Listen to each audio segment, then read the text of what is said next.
지난 1편에서는 조직과 조직의 데이터 공유에 대해 알아봤는데요. 2편에서는 개인과 조직의 데이터 공유, 그리고 개인과 개인의 데이터 공유에 대해 살펴보겠습니다.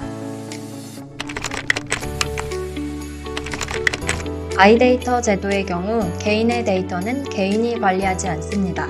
개인이 이용하는 서비스를 제공하는 조직의 데이터베이스에 축적됩니다. 때문에 개인의 데이터는 여러 조직에 분산되어 저장되고 데이터를 보관하고 있는 조직이 자신의 목적을 위해 데이터를 활용해 왔습니다. 개인은 흩어져 있는 자신의 데이터를 한 곳으로 모을 수도 없었고 개인의 이익을 위해 데이터를 활용할 수도 없었습니다. 개인이 자신의 데이터를 자신을 위해서 확보하고 활용할 수 있게 하는 제도가 등장함으로써 개인을 위한 데이터 공유 시대가 열리기 시작했습니다. EU는 2018년 세계 최초로 개인 데이터 권리를 보장하는 GDPR을 시행했고 미국 캘리포니아주는 2020년 개인정보보호법인 CCPA를 발효했습니다. 우리나라는 2020년 개인정보보호법과 신용정보법 개정안에서 개인의 데이터 권리를 명시했습니다. 각 제도의 핵심은 기업 및 기관 등 개인 데이터를 보유하고 있는 조직은 개인정보에 대한 개인의 권리를 보장하는 것입니다. 데이터 권리의 핵심은 데이터 이동권입니다. 조직은 데이터 주체인 개인에게 또는 개인이 지정하는 제3자에게 개인의 데이터를 전송해야 하는 의무를 갖게 됩니다. 데이터 이동권이 보장되지 않으면 개인은 조직이 보유하고 있는 개인 데이터를 확보할 수 없고 따라서 활용도 할 수 없습니다. 개인의 데이터 이동권이 제도화되면서 개인의 데이터를 수집해주고 또한 데이터 기반으로 다양한 서비스를 제공하는 마이데이터 비즈니스가 등장하게 되었습니다.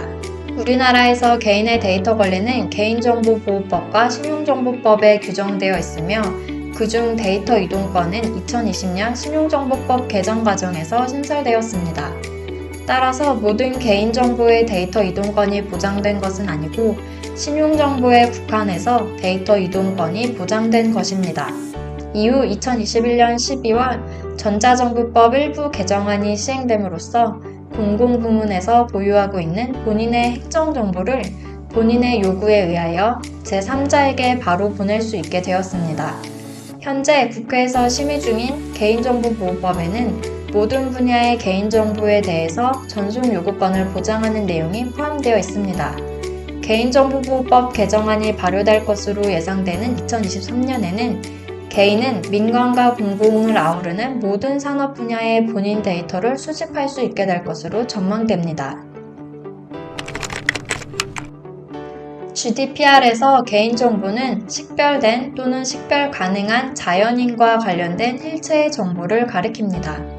우리나라 신용정보법에서 개인 신용정보는 기업 및 법인에 관한 정보를 제외한 살아있는 개인에 관한 신용정보로서 특정 개인을 알아볼 수 있는 정보 또는 결합을 통해 특정 개인을 알아볼 수 있는 정보로 규정합니다. 다시 말해 신용정보법에서 전송 요구권이 보장되는 신용정보는 금융거래 등 상거래에서 거래 상대방의 신용을 판단할 때 필요한 정보입니다. 신용정보의 상세 내용은 별도 시행령에서 규정하고 있습니다. 개인정보는 본인을 식별할 수 있는 정보라고 하면 신용정보는 금융거래에서 발생하는 정보로 이해할 수 있습니다. 개인이 자신의 데이터를 활용하기 위해서는 자신의 거래 정보를 포함한 활동 정보를 확보해야 합니다. 개인의 생활 정보는 여행, 의료, 교육, 취업, 행정 등으로 다양합니다. 각 분야별로 어떤 정보를 특정해서 전송 권리를 보장하는 것은 어려움이 있습니다.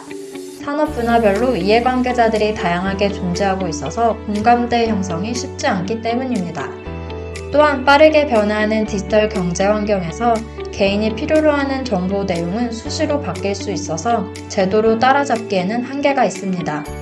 보다 중요한 문제는 정보 전송 의무를 수행하기 위해서 개인정보 보유 조직이 관련 시스템을 갖추고 데이터 전송 비용을 지출하는 것은 해당 조직의 입장에서 경제적 타당성 문제가 따르게 된다는 것입니다.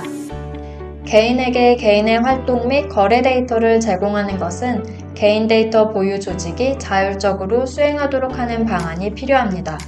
개인 데이터 보유 조직은 서비스 대상인 고객에게 데이터를 제공함으로써 고객 유지 효과를 높일 수 있습니다. 고객은 데이터를 보다 편리하게 제공하는 기업의 서비스를 더 많이 이용할 것이기 때문에 기업은 수익 증대를 기대할 수도 있습니다. 기업 입장에서 개인에게 본인의 데이터를 제공하는 것은 서비스 차별화 수단이 될 수 있는 것입니다. 실제로 우리나라 증권사들은 대부분 API 서비스를 운영하고 있습니다. 투자자는 자신이 스스로 정한 알고리즘을 적용하여 매매 의사결정을 실행할 수 있습니다. 개인이 자신의 데이터를 수집하는 과정에서 연결하는 기업 또는 사이트마다 데이터 전송 방식이 다르다면 개인은 상당한 불편을 겪게 됩니다. 때문에 데이터 보유 조직으로부터 개인으로의 데이터 이동 방법 표준화가 필요합니다. 이와 관련해 구글은 2018년 데이터 이동 프로젝트를 출범시켰습니다. 데이터 이동 프로젝트는 복수의 온라인 플랫폼에서 개인의 데이터 이동을 쉽게 하기 위한 오픈소스 과제입니다. 현재는 메타, 마이크로소프트, 트위터, 애플 등의 회사도 함께 프로젝트에 참여하고 있습니다. 해당 프로젝트를 통해 2019년에는 페이스북에 올라가 있는 사진을 구글 포토로 이동시킬 수 있는 서비스가 출시되었습니다.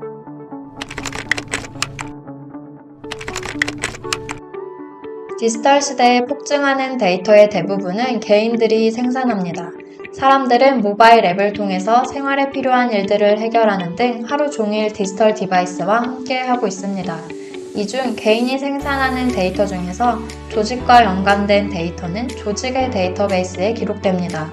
반면 일상에서 발생하는 데이터는 버려지는 경우가 대부분입니다. 데이터 공유는 조직 내 부서 간 공유, 조직과 조직의 데이터 공유, 조직과 개인의 데이터 공유 순으로 발전해 왔습니다.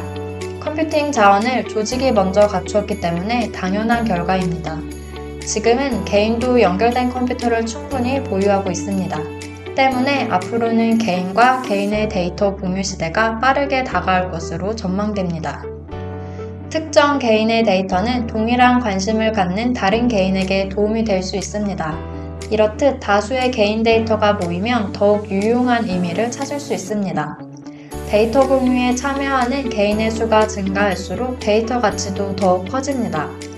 그러나 이를 위해 데이터를 수집하는 데는 노력과 비용이 많이 듭니다. 만약 개인이 발생시키는 데이터를 개인들이 스스로 제공한다면 데이터는 공짜로 수집할 수 있습니다. 디지털 시대에는 많은 사람들이 커뮤니티 활동 등을 통해 자신의 데이터를 공유하는 것을 선호합니다. 개인과 개인의 데이터 공유는 비용 효율적임은 물론 참여자에게도 직접적인 가치를 줄 수 있습니다. 도심 내 오래된 도로에는 구멍이 자주 생깁니다. 도로에 구멍이 생기면 교통체증이 발생하기도 하고 심각한 사고의 원인이 되기도 합니다. 때문에 도시들은 도로 유지 보수에 많은 비용을 지출합니다. 도시 면적이 클수록 어느 위치의 도로에 구멍이 생겼는가를 빠르게 알아내고 조치하는 것이 중요합니다. 도로의 구멍을 어떻게 빨리 찾을 수 있을까요? 2011년 보스턴시는 스트리트 범프 알파 버전을 출시했습니다.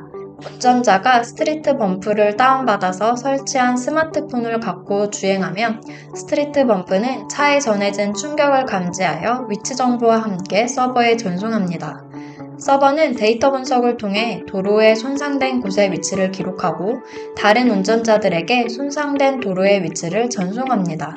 이를 통해 운전자는 위험한 위치를 미리 파악하면서 운전할 수 있습니다. 또한 서버는 도로 데이터를 분석하여 도로 정비 계획 수립에 반영합니다.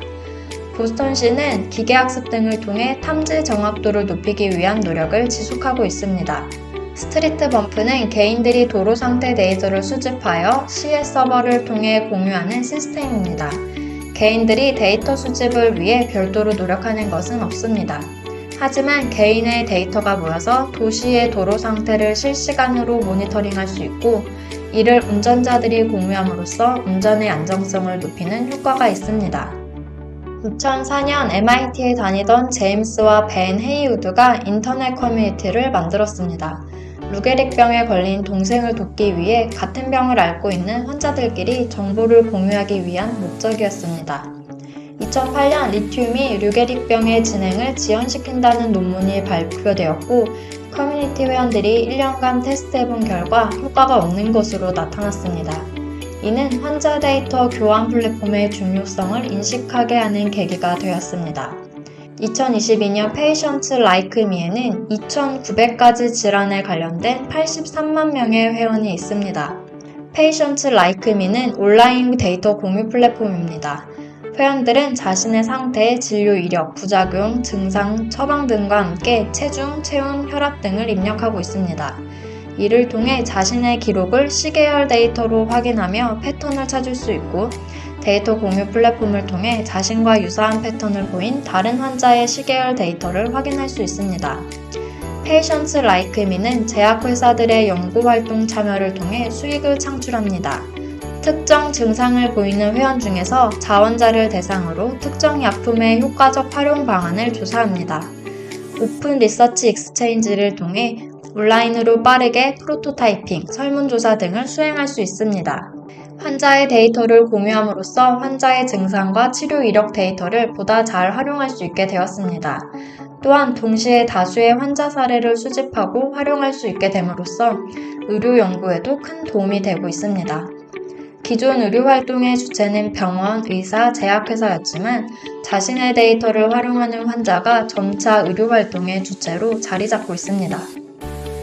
더치트는 2006년에 김화랑 대표가 설립한 사기 피해 정보 공유 플랫폼입니다. 피해자들이 사기범의 정보를 올리면 이용자들은 계좌번호 또는 휴대폰 번호를 검색해서 사기범 여부를 확인하는 방식입니다.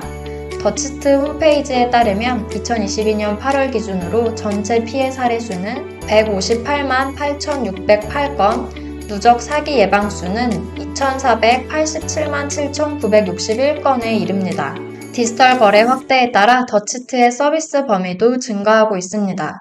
중고 상품 등의 온라인 직거래, 게임 비실물 피해, 스팸 피해, 암호화폐 피해, 보이스피싱 피해 등에 적용됩니다. 피해 사건 사진과 자료 등도 공유할 수 있고 동일 사건에 대해서는 피해자 공동 대응 사이트도 이용할 수 있습니다. 더치트는 금융사기 예방 효과를 인정받고 있습니다. 더치트가 한 대형은행과 데이터 검증을 한 결과 최대 66% 사기 예방 피해 방지가 가능한 결과를 보였다고 합니다. 그 결과 IB기업은행, 토스, 네이버페이 등에게 서비스를 제공하고 있습니다. 카카오페이는 송금 사기를 예방하기 위하여 더치트의 지분을 인수했습니다. 더치트는 데이터 사업자이긴 하지만 데이터 확보 비용이 거의 들지 않습니다. 디지털 사기 피해자들이 스스로 데이터를 입력하기 때문입니다. 더치트는 서비스 이용자들의 피해를 예방할 뿐만 아니라 금융회사 등 디지털 서비스를 제공하는 기업들의 서비스 신뢰도를 높여줍니다. 하버드 비즈니스 리뷰의 2019년 데이터 경제 시대의 어느 국가가 앞서가고 있는가를 주제로 하는 아티클이 실렸습니다. 순위는 미국, 영국, 중국, 스위스, 대한민국으로 발표되었습니다. 국가의 데이터 경쟁력을 결정하는 지표로는 규모, 사용, 접근성, 정교성 등이 사용되었습니다. 데이터 공유 수준이 높아지면 접근성이 좋아지고 데이터 사용이 제고됩니다. 국가 차원에서 데이터 공유를 확대시키는 것이 중요한 이유입니다. 데이터 공유는 새로운 경제 환경입니다. 데이터 공유 확대를 위해서는 다음과 같은 노력이 필요합니다. 첫째, 데이터 공유 생태계를 구축해야 합니다. 데이터 생산, 데이터 유통, 데이터 결합, 데이터 오퍼레이터, 데이터 서비스, 데이터 큐레이션, 데이터 보안 등을 담당하는 기업들이 등장해야 합니다. 데이터를 쉽게 찾고 데이터 품질과 가치를 확인하고 필요한 형태로 가공할 수 있어야 합니다. 또한 데이터의 보안을 유지하고 데이터 내용을 파악하여 적합한 서비스를 개발하는 기업도 필요합니다. 둘째, 지속 가능한 데이터 비즈니스 모델이 필요합니다. 데이터 비즈니스가 지속 가능하기 위해서는 가치를 창출하고 이를 수익으로 전환할 수 있어야 합니다. 기존 비즈니스를 잘하기 위한 목적이라면 기존 비즈니스에서 수익이 창출되어야 합니다. 반면 데이터 자체가 목적이라면 데이터 비즈니스에서 수익이 창출되어야 합니다. 마이데이터 비즈니스에 진출한 기업들이 비용 지출을 감당할 수 있는 정도의 수익을 만들지 못하고 있는 것은 비즈니스 모델 접근에서 시행착오를 겪고 있기 때문입니다. 셋째, 안전하고 편리한 데이터 공유가 가능한 법 제도를 준비해야 합니다. 데이터 공유는 동종 산업끼리보다는 이종 산업 간 공유가 보다 큰 성과를 낼 수 있습니다. 사용자 규모가 일정 수준 이상이면 같은 업종의 사용자 데이터를 추가하는 것은 활용 가치가 크지 않습니다. 서로 다른 업종의 데이터를 함께 활용하면 데이터 분석의 신뢰도를 크게 높일 수 있습니다. 즉, 데이터 공유 법제도는 산업 영역별보다는 범산업 차원에서 수립되는 것이 바람직합니다. 또한 기존 비즈니스 규모가 큰 기업들이 데이터를 독점하여 새로운 기업의 진입을 차단하지 않도록 공정한 법제도가 뒷받침되어야 합니다. 얼마나 데이터 공유를 잘 하는가에 따라 기업의 경쟁력이 좌우될 것입니다. 데이터 공유를 촉진하기 위한 제도가 만들어지고 있고 기술이 진화하고 있습니다. 데이터 공유 전략을 수립하고 내부 데이터 역량을 갖추는 노력이 필요합니다.